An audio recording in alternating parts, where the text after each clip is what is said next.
My name's Katrina Campbell and I'm from Queen's University in Belfast. And as you can see, Belfast, Queen's University here, beautiful blue sky. It's like that in Northern Ireland all the time, honestly. Actually, well, we're building a new institute, Institute for Global Food Security, as part of our School of Biological Sciences. And you can see our artist's impression. They've put clouds in there. Whew. Anyway, I'm here to talk to you today about portable detection methods for toxin analysis. And what I'm going to concentrate on are toxins from algal blooms. And algal blooms, such as these nice colourful ones, tend to occur when there's an influx of different nutrients or a change in temperature in the environment and water environments. And as most of you already know, they can actually be a public health concern and they have large social economic impacts. They can affect the bathing water quality, drinking water quality. They can actually contaminate shellfish for shellfish poisoning.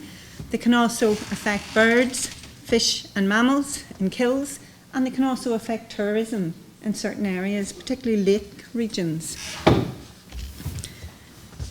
In relation to marine toxins, you can see from the list a large number of marine toxins.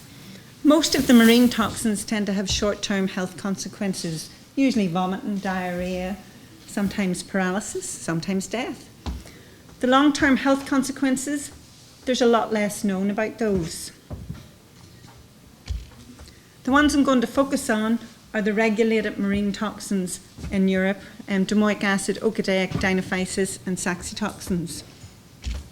For freshwater toxins, again, you can see a number of freshwater toxins produced by different species, and they can affect drinking water or your irrigation water. They also have short-term health effects, but there's a little bit more known about their long-term health effects in terms of their hepatic cancers and tumour promoters, and also some of the links now are believed to be linked to neurodegenerative diseases. Saxitoxins, you can see, occur across both groups, freshwater and marine. And I'm also going to look at microcystins, nodularins and slender spermopsins as well. Eventually, I would like to look at all of these toxins in my detection system, but this is just where we've started. So different methods of analysis, different methods are there. You've got your functional assays, cell-based, receptor-based, enzymes, and you can measure the level of toxicity relative to the toxicity of a sample. They may detect new toxin analogues. However, they'll only tell you that your sample is toxic. They will not tell you what that exact toxin is.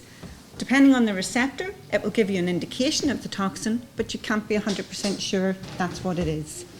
The technology transfer of these methods tends to be quite difficult. You've got analytical methods, traditional HPLC, LCMS, and the toxins here, yes, they can be identified, they can be quantified, provided you've got analytical standards.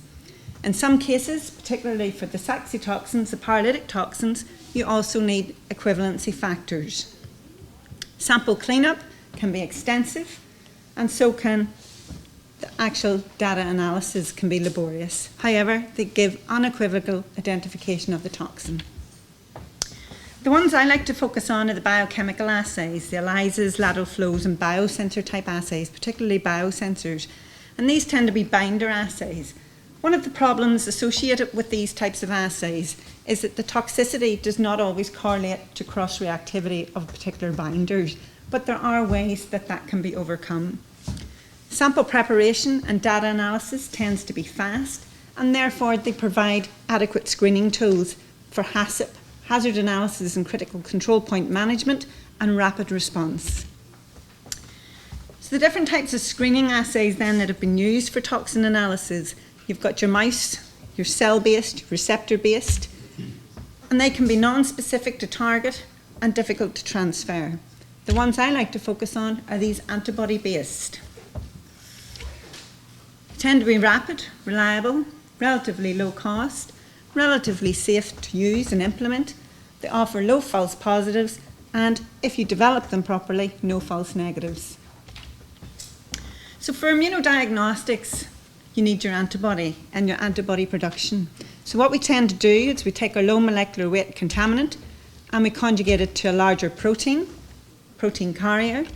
We immunise our animals and we hope we get a nice antibody response. And depending on how clever we are with that conjugation chemistry, we can start to map the cross-reactivity profiles to toxicity within a particular given toxin family. The only problem with polyclonal antibody production is that once you get the sera from your animal, the animal dies. You basically have a short supply of antibody.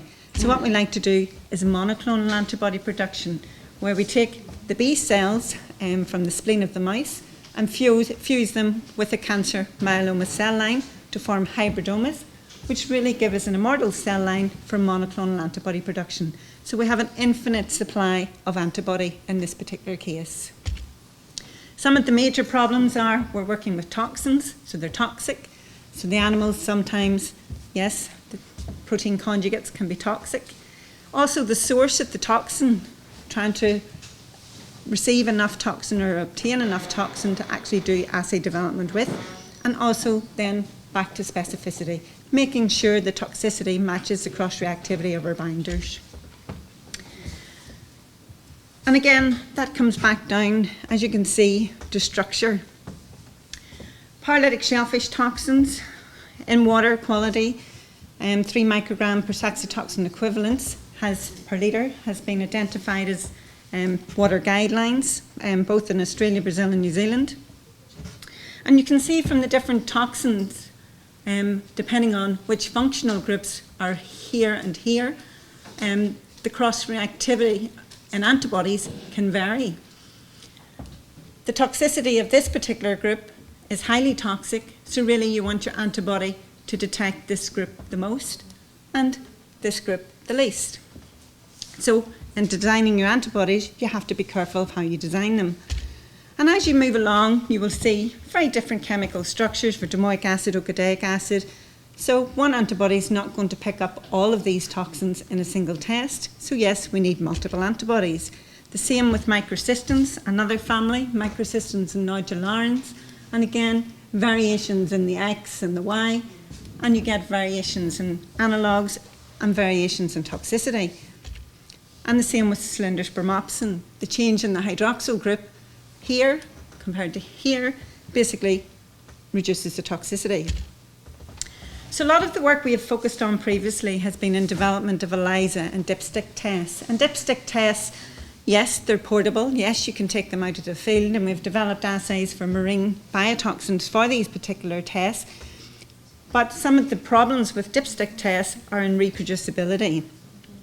So we started looking at different biosensor technologies. And as you can see, yes, they got a lot larger in terms of instrumentation. So we looked at a lot more biosensor technologies. And what we tried to do was to find a biosensor technology that we could take out into the field and use there. So you can see, as we progressed along, we came to a much smaller piece of technology.